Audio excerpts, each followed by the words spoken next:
Hey Nathan, what is one thing Cummins owners should know but don't? That's actually a really good question. So we're working on specifically today a 6.7 Cummins 2015. This kind of applies to anything from 2020 and down.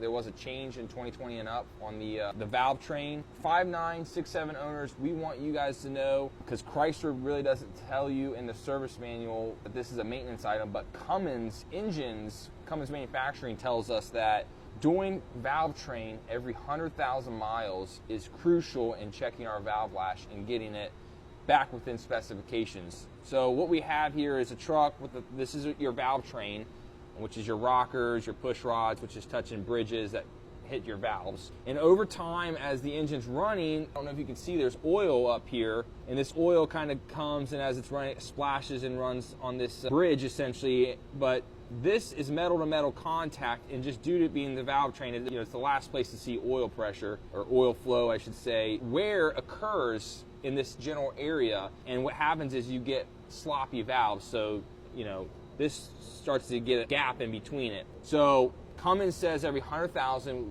we need to get in there, we need to loosen this up. We use special feeler gauges to the correct specification. We'll loosen it, we'll get in there, we'll reset the clearance to make sure it's right, to tighten up the slack essentially, so that way it gets better intake and exhaust valve depression, which is with further down. Now you want to make sure you're right, because you could cause engine damage if you got it too tight, where your valve and piston could touch. So we got to be real careful. But this is about a 2.5 hour job to set this. It's called setting your overhead. We recommend every 100,000. Chrysler does not say this to do in their service manual. Cummins does. So if you guys didn't know that, get it scheduled, get it checked out. A lot of the guys that come in, we mention it, and we feel that they're kind of oblivious. Like, what? Oh, what's my valve lash? Get it done. You'll be happier. Most of the time we see quieter engine operation, better fuel economy. Customers automatically say the truck is more responsive and better power. So get scheduled with the local shop, or give us a call to get scheduled with us. It's a great maintenance item that's kind of neglected or really not even known. So hopefully that helps you guys.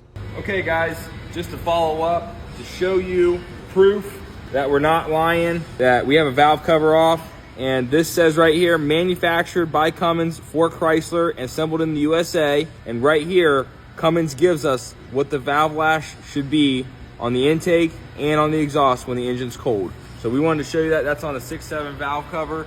Again, if you actually think of the placement of this, it's actually really hard to see. You actually have like the CCV filter and all this covering it, so you would never see that. It's kind of tucked behind the firewall.